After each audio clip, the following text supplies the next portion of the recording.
बिस्मिल्लाहिर्रहमानिर्रहीम। अस्सलाम वालेकुम।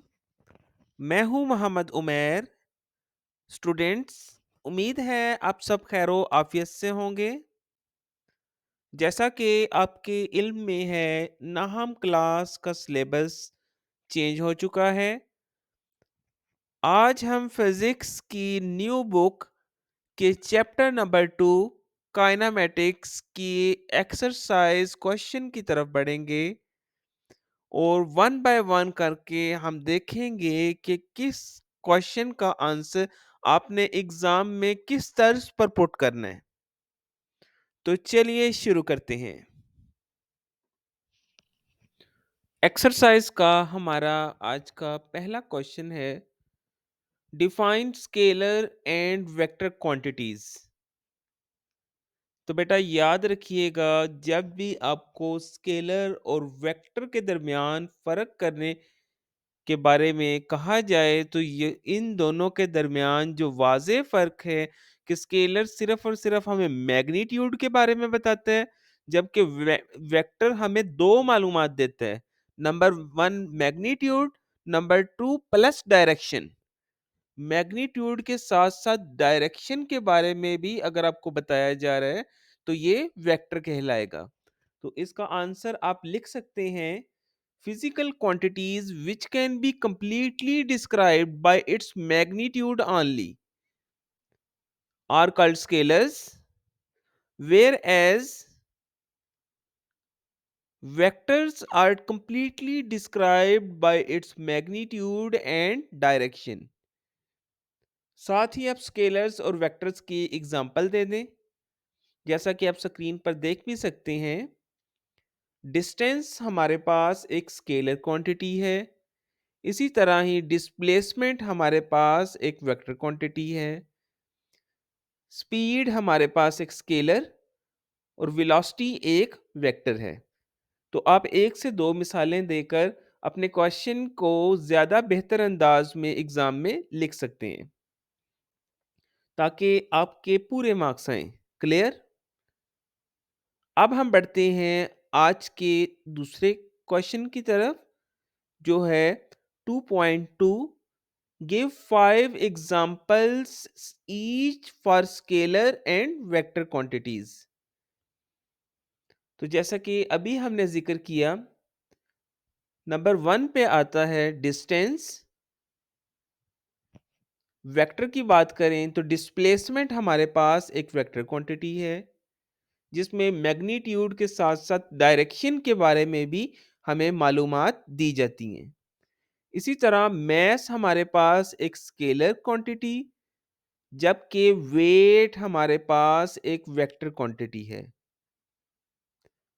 आगे बढ़ें तो वर्क हमारे पास एक स्केलर क्वांटिटी है, जो कि फोर्स और डिस्प्लेसमेंट से मिलकर बनता है। इसी तरह मोमेंटम हमारे पास एक वेक्टर क्वांटिटी है, जिसमें डायरेक्शन इन्वॉल्व होती है। टेम्परेचर एक स्केलर और एक्सेलरेशन एक वेक्टर क्वांटिटी है। लास्ट एग्जाम्पल की तरफ बढ़ें तो स्पीड हमारे पास एक स्केलर, जबकि वेलोसिटी हमारे पास एक वेक्टर क्वांटिटी है, जिसमें मैग्नीट्यूड के साथ साथ डायरेक्शन के बारे में भी मालूमात मिलती हैं। Clear?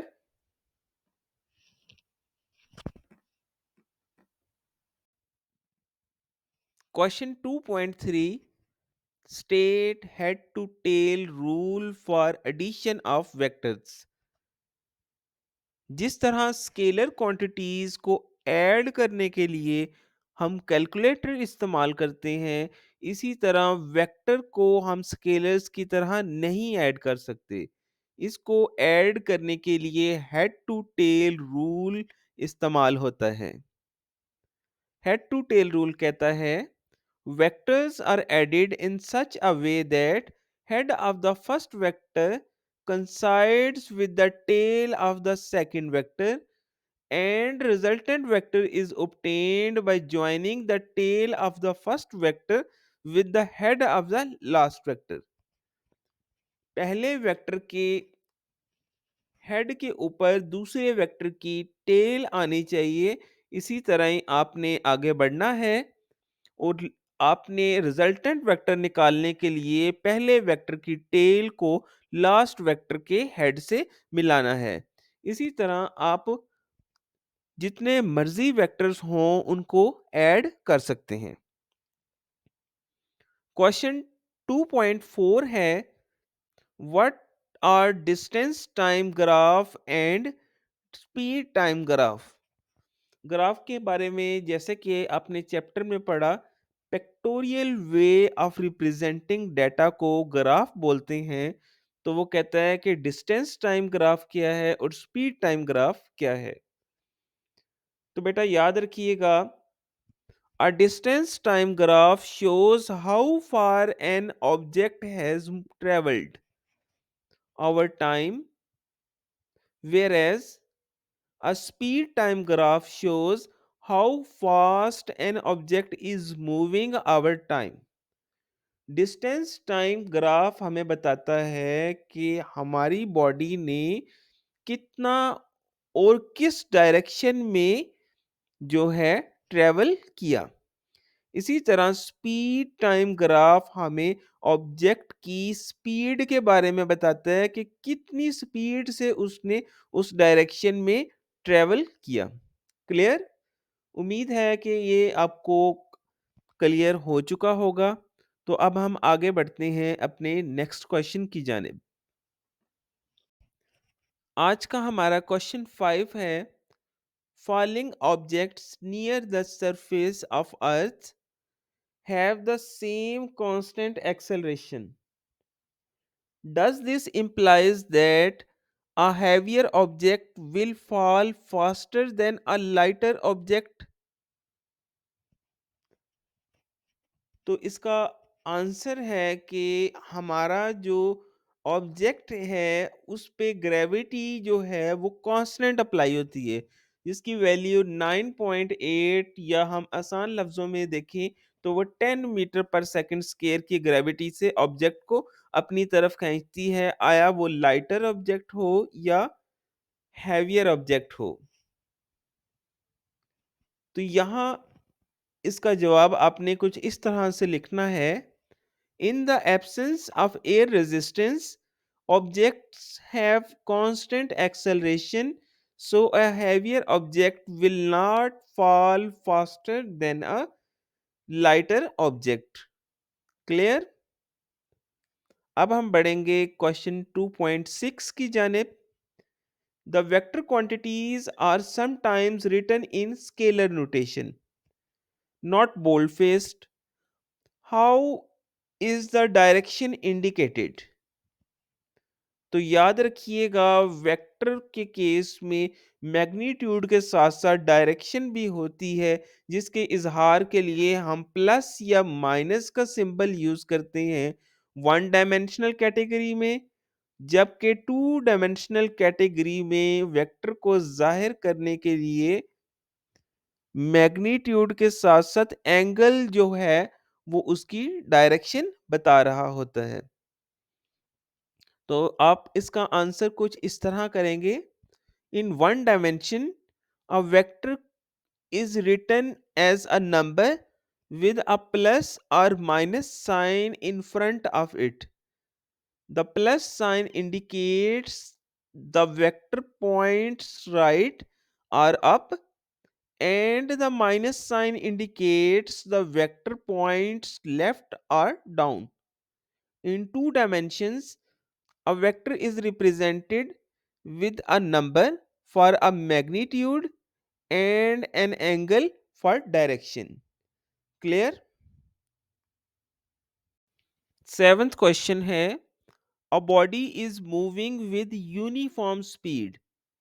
Will its velocity be uniform? Give reason.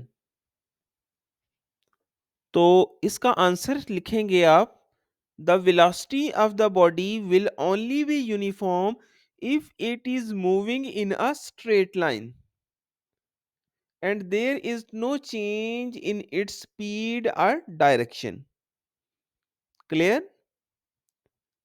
Question 2.8 है, Is it possible for a body to have acceleration when it is moving with constant velocity? Second part है कांस्टेंट स्पीड। तो बेटा याद रखिएगा, जब भी आपकी बॉडी एक कांस्टेंट वेलोसिटी से मूव कर रही हो, इसका मतलब ये कि उसकी वेलोसिटी में चेंज नहीं आ रहा। और एक्सेलरेशन के लिए वेलोसिटी में चेंज आना ज़रूरी है। जब भी वेलोसिटी चेंज होगी तभी एक्सेलरेशन प्रोड्यूस होगा। तो ए पार्ट का इसका आंसर है no, a body cannot have acceleration when moving with constant velocity. This means no change in speed or direction, which is essential element for acceleration to occur. Second part है constant speed के बारे में। तो ये possible है जब एक body constant speed से मूव कर रही हो, तो इसमें एक्सेलरेशन प्रोड्यूस हो सकता है अगर वो सर्कुलर पाथ में मूव कर रही है या एक सर्कल में अगर वो मूव करती है, तो ये मुमकिन है। Yes, it is possible to have an acceleration while moving in a circle. Clear?